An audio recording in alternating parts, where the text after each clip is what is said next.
I always say you're not special, but in the best way. You're not special because I feel anxiety. I feel nervous. I feel inadequate too, but I still go for it. And so you should too. Just because you feel that doesn't mean like you're not worthy of any of this stuff.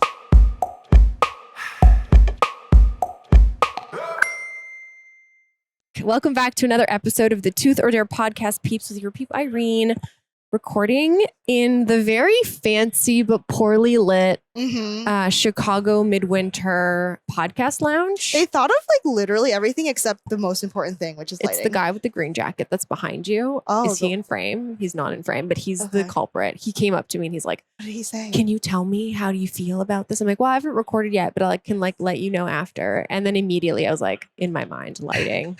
I'd like to introduce you to my guest. Her name is Dr. Connie Wang, who is a very interesting dental person that does things that are also not dental all at the same time. I love which that. is really cool. So I'm excited to meet you. And we were chatting a little bit earlier because you also have a podcast. So it's interesting when you like interview other podcasters, that I do this thing where I don't want to talk to the person or like Google them or look them up until I get to sit down with them, because I feel like there's so many spoilers. No, 100%. Like if you saw Irene and I like before, we'd be like, oh, those two like don't want to talk to each other. It's like we hate each other.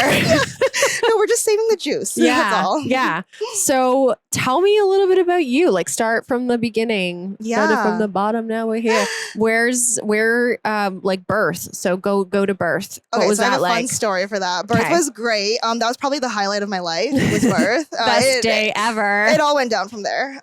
So I was born in Connecticut. That's actually how I got my first name. My parents were not creative, so they like cut Connecticut kind of in half. They were like, Connie, you will become Connie. Yeah. And they kind of like foretold my fortune from there, because like, do you believe I heard the study that people's names dictate their lives? I thought it was birthday, time of birth, age. Also like, that. Okay. But fun fact for anyone listening, they did a study and it turns out like the most common names for troublemakers, like delinquents. Connie. Yes, Connie. And Irene. It's actually Justin and Brittany. Stop. Fun fact, yeah. And look what they did to the world. Look what they did to the world, yeah. Yeah. I mean, they come out with hit bangers. I'm still rooting for them relationship-wise. Oh my God, wait, you too? Yeah. I still feel like it's going to be one of those things. They're going to come back around. In their like 60s, 50s or 60s. When they come to their senses. When they've finally like exuded all other options. Yes. It's going to be one of those things. And they're going to like move to a farm. No, 100%. Like they just need to like live out their lives, see what's out there. Someone needs to take the knives away from Brittany. No, literally. I'm like, who let this happen? She needs to go back into the conservatorship. So basically Connie, I feel like it's such an old lady name. Like so is Irene. No, actually. Everyone is like, I knew an Irene once. She died in 1962. Well, me too. Like I wasn't going to say it, but I'm glad you said it. Yeah, no, like we have old lady names. And because of that, like I kind of am an old lady. Like I love being in bed and like I love just relaxing, like cup of tea. That's kind of my jam. So that's like how I am at home. But basically how I ended up here as a dentist is originally like growing up, I was this like hot ball of like I just didn't have any focus, right? Yeah. I knew I wanted to like work in healthcare, but I just like my interests were all over the place. I was just like more interested in learning about like Justin and Brittany than like focusing on my classes. So when it came time to like choose my classes, I got a scholarship. Like the cheapest option was for me to go to pharmacy school, which in itself, that sounds like a blessing, right? Like free pharmacy school. Like why would I complain? So wait, you got a scholarship to go to become a pharmacist? Well, technically, it was your undergrad. Yes, basically. Technically, it's because my parents both worked at the university where the pharmacy school was, and they have a policy where your children get to have like free tuition. What? Where is this? University of Rhode Island. Wow. I know. I'm like, everyone's moving to Rhode Island now. You children move to Rhode Island. No, literally, I've given them like so much free press. I feel like they're going to take away that because like, so we kind of hacked the system. Hashtag Connie for your tuition. For your free tuition. Yes, mention Link Connie at bio. checkout. After checkout in 4 years. But like, so we kind of hacked the system because like pharmacy school is traditionally very expensive, 6 years, but to have free tuition that whole time. That's crazy. But like I never got that choice really. I felt like it was just a no-brainer. I'll become a pharmacist. I'll learn to love it.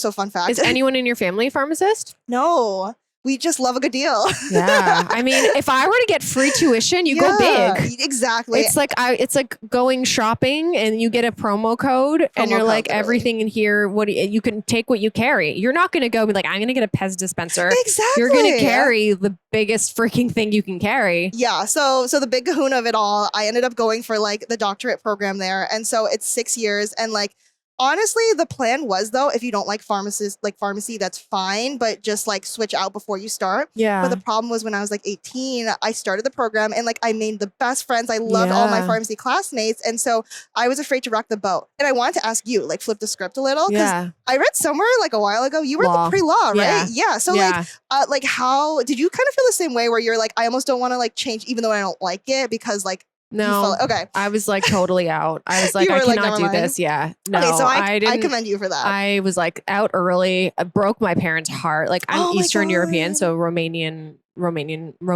was a former communist country. So it's like you're either a doctor or a lawyer, an engineer or a failure. There's like no other option. But they don't honor like hygiene is still like hygiene didn't exist. It's like not a thing. So when I told my mom that I no longer wanted to become a lawyer, she was just devastated. She's like, no one's ever gonna marry you. That was the response. Yeah, it was like you're never gonna have a stable life and all of these things. Yeah. So it was That's so funny. Well, okay, so my parents are the same. They're like immigrants from China. Like it's just most of my Chinese friends and I have had very similar upbringings and very similar punishments. Yes. So like, I don't know if this is a thing, like copying out of a book, like literally copying word for word, rewriting out of a book was like a thing.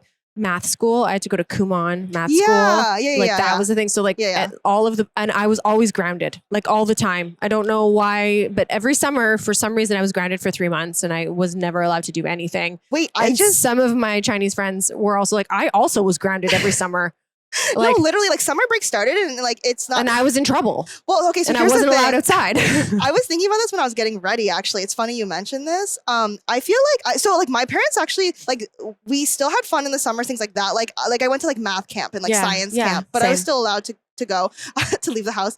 But they would like, I feel like I was always rewarded if I didn't want to like make plans with friends. Like, they'd be like, good, stay home. Yeah. Like, good. Like, or like if I did ask, like, I could only hang out with, all day long. I was like the prize. Too. Yeah. The gateway between piano and like becoming a good child. Oh, yeah. Oh, yeah. But yeah, no, literally. And the headbands that matches my dresses, that matches everything had to match. Everything has to match. But like, like I could only hang out with friends like once. Like if I asked for more than once a weekend, no one was ever allowed to come over. No, or sleepovers. Come over here. Sleepovers? No, sleepovers. Where? Why? You sleep here. It's so funny. Oh, yeah. It's like you can sleep here. No, yeah, you have your own bed. Exactly. You can go there and then you come back and then you sleep here. They're like, we have sleep at home. Yes. Yeah. But so long story short. So did you break their heart when you decided? They actually, well, here's the thing though. Here's the thing. My parents are like immigrant parents, but they were actually very supportive. They do kind of have that, like, I say hippie side because they're like, we do want you to be happy.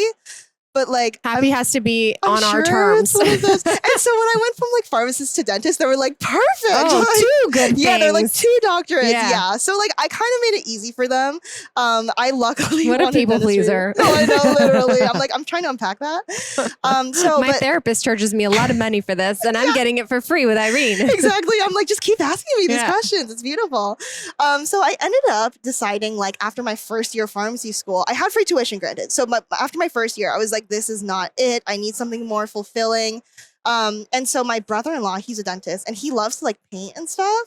So I saw his paintings and I was like, this is so like actually sad looking back because it's the most simple thing and I shouldn't have been basing my career choices based off of art. But I was like, he likes art and he's a dentist and he seems happy. So therefore I like art. So I would be happy as a dentist. Yeah. And now as I'm like deep in the mouth doing like a crown prep on like 15, I'm like, why did I like think that this would be fun? One small tear just down your face. I'm like, I did this all over a painting because I thought he liked art and he liked dentistry. So, but that's how I ended up with dentistry. Yeah. And basically I graduated pharmacy school like May of 2019. I didn't practice and I went straight into dental school. No, I just went straight to dental school. Like, I wonder what pleaser. That's so good that like, I mean, that probably not to discredit your capabilities as a student or as a clinician, but like that probably looked so good on an application. You know what's funny though? Did they not even care? People like didn't care because like here's the thing that I've noticed about the dental world. And like, it's not, the problem is, we only get like so much medical education, right? Sure. We only get, because we have so many years of school to do on the dental.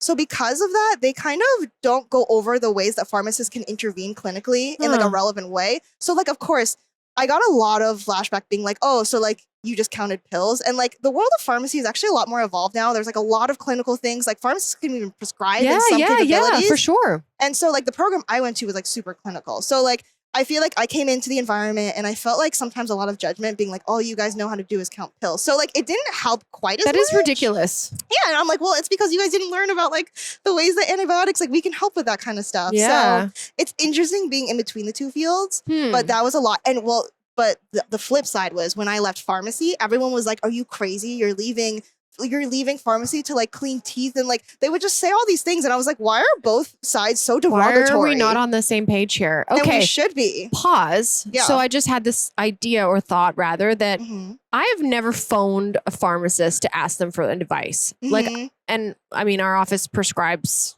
a variety of different things. Yeah. Should that be a thing? Should like a dentist pick up the phone and call the pharmacist and be like, hey, this is what I would normally prescribe for this type of infection, either new, recurrent, whatever. Like, what do you think medical interactions with these other, prescriptions that this person may be taking for cholesterol, high blood pressure, whatever it be? Should that like not just be a call and say, hey, person on the other end that is much more of an expert in pharmacology than I am. Yeah. Talk me through your thought process. So here's the hardest thing is like pharmacists in retail, the ones that you can like easily access, they're so swamped. They're dealing with all this stuff with like CVS. It's like sometimes they're so overworked. Like, did you hear the study or what happened recently? Like a pharmacist literally had a heart attack on her shift because she couldn't leave. No. And she was so stressed and overwhelmed. Like that story, like wait, these what? things Say the story. So she was a pharmacist in like a CVS or Walgreens. I don't know which retail setting it was, but she was like a really hardworking manager and she started to have heart attack symptoms. And she like notoriously was like the hardest worker. And they were just like, okay, like we'll send over someone. But as she was waiting for someone to come over, she collapsed and she had like the widowmaker heart condition. Like it was so sad. But that's like emblematic of like every pharmacist out there. And so like it would be in an ideal world, I would love to have some kind of system where we could call pharmacists and ask. Yeah. But it's almost like they're so overwhelmed. I don't even know if they'll be able to pick up the phones. Yeah. And so I think the biggest intervention is like, they have pharmacists in like hospitals and clinics and they can, so my fiance, for example, he works in a clinic where he gets to treat patients with diabetes, heart conditions. He's a pharmacist. Like, all of that stuff. And like the doctor, they have like a situation where the doctor does have kind of some authority over it, but he gets to prescribe and see them for like regular lab values, checkups, things like that. So that kind of intervention would be really cool. And I feel like we need some sort of thing where like you could either call like a hotline or like pharmacists at schools and stuff that teach because like they're like academia people really know it all. They know the newest research. Yeah. And like they might have more bandwidth, honestly. So long story short, I have no answers. I wish we could save the world. Irene and I are like plotting to save the world together. This is what we're doing. That's cool, interesting, and crazy all at the same time. I think interdisciplinary communication for treatment planning is lacking in so many sides of dentistry with allied healthcare professionals. You see more of it in medicine because you're all in the same building, right? Like you're like third floor for whatever and fourth floor for somewhere else. Like you work together, like you maybe know someone or whatever. There's like, it's just tighter quarters. But in dentistry, you're very much like on your own little island. You know what excites me though? Did you sit in on that new product panel from like yesterday? I've done nothing here other than what you're looking for. I'm so happy to be here looking first. at it. Can you tell me what I missed? Yeah. So, okay, I sat in on this presentation. Is it the new product panel? Yes. Okay. So I know that. There's a woman that runs that. Her name is Trisha. Yeah. So I presented about Cocoa Floss on there. Cool. But one of the presentations was about how they have like a saliva test to show patients chairside when they have inflammation, like specifically for... Is it bristle? I don't remember the name of it. I don't think it was that because they're not FDA approved yet. Oh, okay. But they're like coming out with it. The idea in the thing was, I would love in an ideal world, he was like, you give this saliva test to medical doctors. Because for a while, it always felt like there's been times where I've heard medical doctors on the internet be like, oh, I don't go to my cleanings. I don't like go. And I'm like, dude, like, come on, we tell them to go to you. Like it's got to be reciprocated and it's all together. So this is one way to kind of tie in like that oral systemic connection is to do a chairside test at your PCP. They're like checking out your ears. Here, put this in your mouth. then take it out. And if it turns a certain color, it has that marker for like periodontal inflammatory specific, not just for inflammation in the rest of your body. But that way you can show people, they can see something that's different. Bugs. Especially if they have like diabetes or like anything else, and be like, you got to go to your dentist. Like starting to create that funnel, or like you see your hygienist, like starting to see that funnel of like, see a dental professional. Yeah. That would be really smart. I wonder what so I asked my family doctor, who's cool. Like I've had a family doctor for many years that I left because I was like, at one point I'm like, you're just too OG for me. And I got a new family doctor who was like, what's OG? Yeah, he's like, anyways, he retired, and then I ended up getting a new family doctor who's like super young and hip and cool and proactive. And like, we were trying to treat something, and he's like, let me pull up the research and like, let me look at this study and blah, blah, blah. And it was so great. But I asked, so my dental practice, I own my own practice. My dental practice is not far from where my physician is. And I asked him like, so what do you do when you look through someone's mouth? Like, you're looking in their mouth, what are you looking for? He's like, to be honest with you, I have no idea. I'm dead. So I made him a little like laminated sheet. That's beautiful. And I gave it to him, and I took like clinical photos of things that I see in the office. Yeah. And I hand wrote on it. So I like took a picture, and then I had like little arrows. I'm like, wait, did you post about this? I did. Yeah. Okay. And I did like little lines, and I was like, look, this is just for you. Like, don't give it to anybody else. Yeah. And of course, it had like my Tooth Life Studio logo at the bottom. I'm like, hey, new patient referrals. But I had like all of these little things. I'm like, this is what to look for. Like, this is called the uvula. This is what you're looking for with the uvula. This is when you tell someone to say and their little uvula flops backwards. Then you ask them if they snore. Like all of these things. And I'm like, this is plaque. This is tartar. This is what different kinds of stain color means. That's beautiful. And then he has his laminated sheet. So I went for like an appointment 2 weeks ago, and I saw the sheet on the table. Stop. And I was just like, he's using it. I love that. Do you think he was like, Irene's coming? I don't think so. Because he works at like many rooms. Oh, really? So so I don't know if like someone puts it in there. I don't know. Yeah. Wait, that is like so genius, and I need you to like patent this so that like we can get this I don't everywhere. think there's a patent. Can you patent for laminated? Can I patent laminated sheets from Amazon, please? Yeah. So anyways, I thought that was really cool. That like he knew nothing about it, but was really. And I'm like, if I made you something, would you use it? And he's like, yeah. And then the chart notes component of it. So that was part of it too. I gave him like chart note templates of what we use for intraoral examinations. But it was funny when I went to see him for the first time, he did an extraoral exam on me. And then I'm like, what are you looking for? What are you feeling for? He's like, I don't know, lymph nodes and bumps and lumps and things. And I was like, okay, well, there's a lot of other things you can look for. But anyways, bless his heart. He tries his best. Well, you definitely like change his practice. I think that's incredible that you did think that's important. I got a lot of new patients from him. Yeah. Oh, well, I was just going to say, because you know how like in the dental office, like we refer to like ortho, peri, whatever, and they refer back to us. Why are physicians not referring to us? Exactly. Like we could be spreading the love like that. And then we're top of mind if he looks down, he's like, oh, Irene, like I have just the person to send you to. Yeah. Yeah. And I do want to hear all about the practice too. Oh my gosh, there's a lot. Okay. So you went to dental school. Yes. Where? Tufts in Boston, Mass. Okay. Yeah. And then have you been there? I have never been to the campus, but I've been to Boston before. Yeah. But I've interviewed quite a few people who have gone to Tufts, and it's like it's a badass school. Oh, thank you. Yeah. I will say, if you're ever gonna come to Boston, well, you're from Toronto, right? So you're like used to the cold. Yeah, I don't mind it. Okay. I go to Boston every January for Yankee. Yeah. And then sometimes like for other stuff, but usually it's my January trip. Oh, that's awesome. Yeah. Okay. So then what? So how are you involved with Cocoa Floss? She just hands me like a whole bunch of Cocoa Floss. What is this one? It's our new gelato scented. Have you tried the gelato? I have not. Okay. Cara orange. So wait. So I remember when Cocoa Floss first started. And I was like one of their first brand ambassadors. It was really cute. No, literally, like Crystal is like obsessed with you. She's like, so sweet. She's my favorite person. She's so sweet. So I remember like we were doing our very first brand collab, and I like asked for like $250, and I was like, oh my god, that's so much money for a brand collab. I only had like a few thousand followers at the time, but oh my god, we did a whole bunch of different things, and it was really sweet. So how are you involved with Cocoa Floss? Yeah. So okay, it actually goes back to pharmacy school because I've always been someone that's really fascinated by like business. So when I was in pharmacy school, I would like scroll on Forbes and stuff. And then I saw it, and this was around the same time I was thinking of switching to dental. So it caught my eye in Forbes. I saw a write-up about Cocoa Floss. And at the time, I remember I was like, this is the coolest idea ever. I was like, wow, like this is incredible. And then what happened was I kind of forgot about it for a little bit. Then I went to dental school, and I was looking for a part-time job. And like no pharmacies would hire me because they were like, you're going to be a dentist. Like, you're going to be too busy. They didn't want to hire me. I'm like literally for like one shift on the weekends. And so I was feeling like a real like loser. Like I just felt so sad because I was like, A, I need to make money. Yeah. B, I feel like I worked so hard for a degree that now no one will hire me. Yeah. And then so what happened, I was like, you know what? I don't even like want to be a pharmacist. Let me just like shoot for the moon and do what I would want to do, which is be an intern for a startup. Yeah. And then so when I was thinking of startups, I was like, this is wild. What if I just email Coco Floss, like the startup of all startups that I want to work for?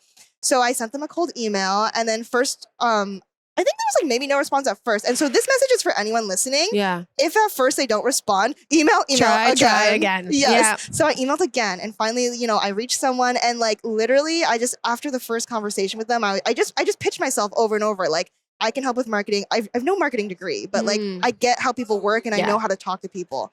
And so at the time, they were serendipitously like kind of looking for someone to help with like Instagram ambassador stuff. Yeah. So it worked out. I was their summer intern my first year. And then I was like, wait, I don't want to leave. And they were like, well, we could use more help. So then I stayed on all 4 years of dental school. And I eventually went from like marketing intern to dental community like coordinator. Yeah.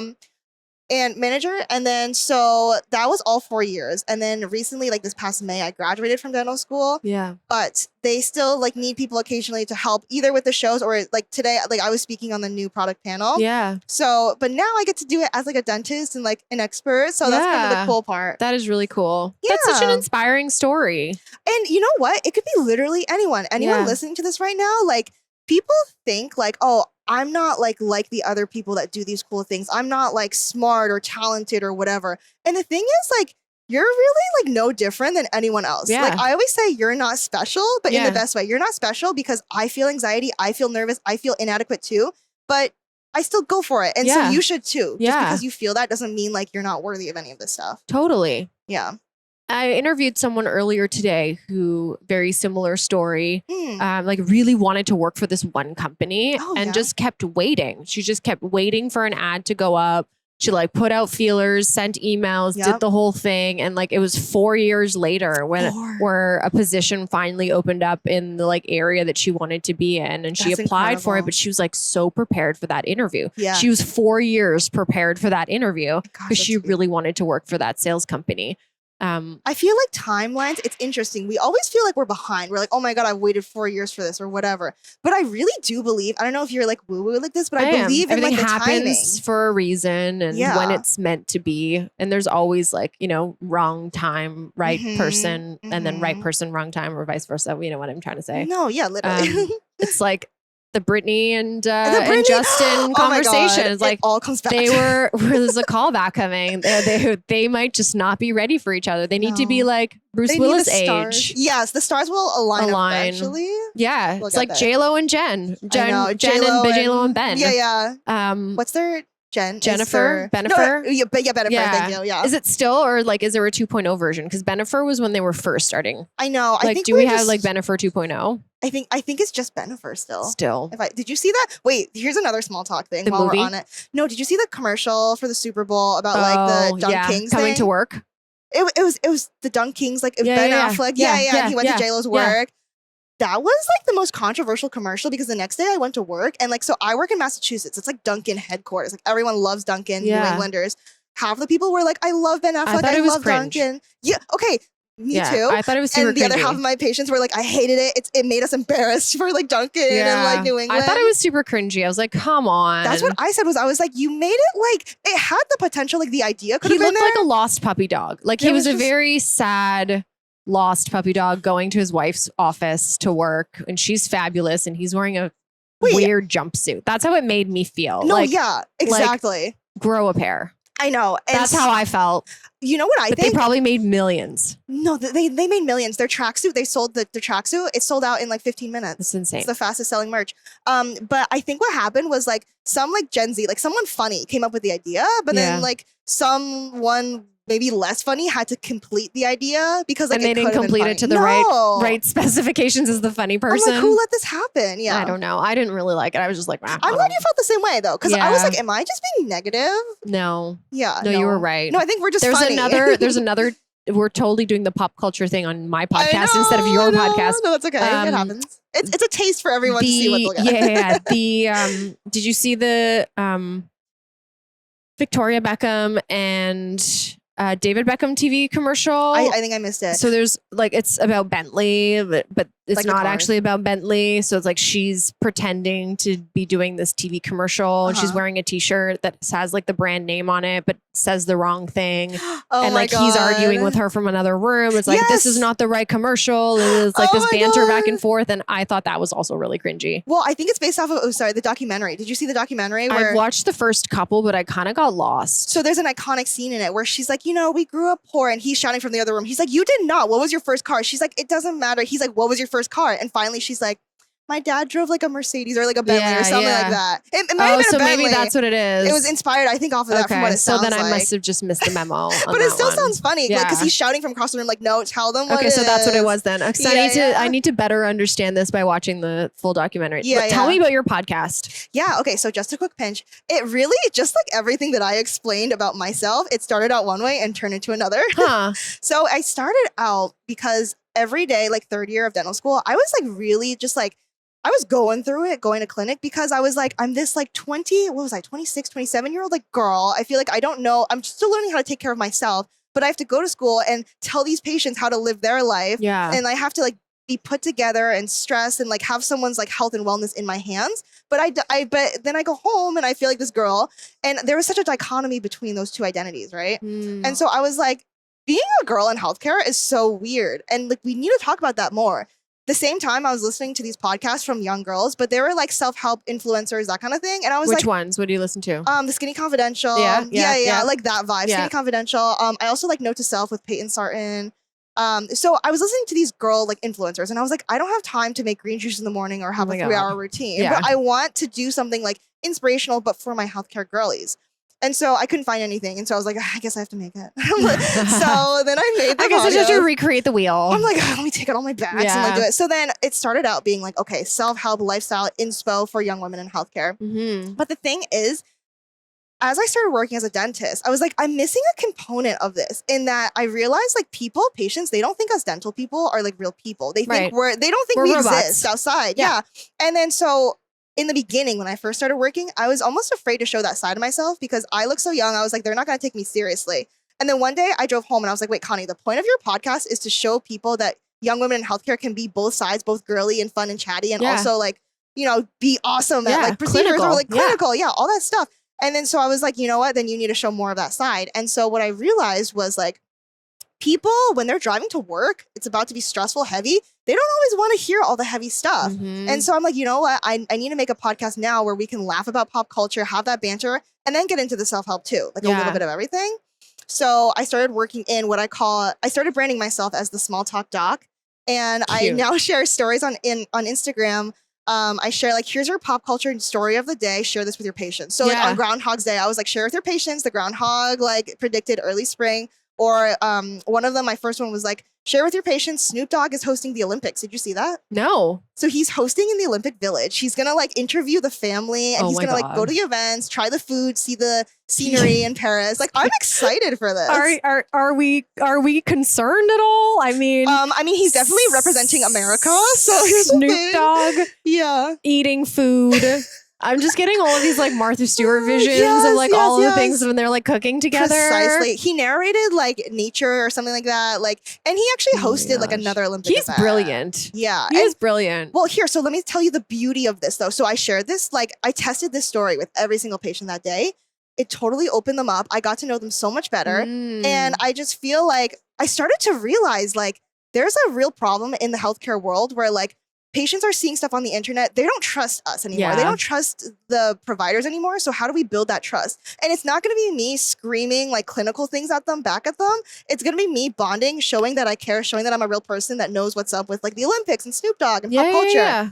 And people, as I would tell this to people in healthcare, they'd say, well, I'm too busy to know what's going on in the world. And I'm like, no, because like it's important to know what's going on in the world, but also B, it is part of your job because then people will relate to you better. They'll listen to you. And my case acceptance has gone up since then. And I feel like I don't do it just for that. I do it because I like to bond with patients. Yeah. But it's us getting back to like why we started to help people, like why we wanted to do this. Yeah. And it's to bond with people. That's so smart. And not everyone is going to always have a good story to share. Yeah, I definitely have to read the room too. Yeah. Like if there's someone like, it's totally fair if you don't want me to be that kind of dentist for you, I can pick up on those vibes and I won't share the story. And so I do like feel like there's an art to that too when you're a provider. Like you experience it too, right? Sure. And don't you always, or before this, didn't you feel that perhaps you're just like, it's the same thing you say to the patient every day, like, how are you? How was your weekend? How's the weather? What are you doing this weekend? Are the kids okay? Any vacations planned? Like it was like the same 5 questions over and over and over again for every patient at every visit. Yeah. Like, and they don't deserve to be treated like that. And it just becomes like, do you actually even care? Like, are you asking me because you just need to make small talk for the first 3 minutes of an appointment before you put my bib on and hang me upside down my ankles like a bat? Or are we like actually caring about one another? Exactly. And trying to, and like the thing is, I feel like people only open up once you start to ask them these out of the box questions. Like, do you watch the Olympics? People waving. Yeah.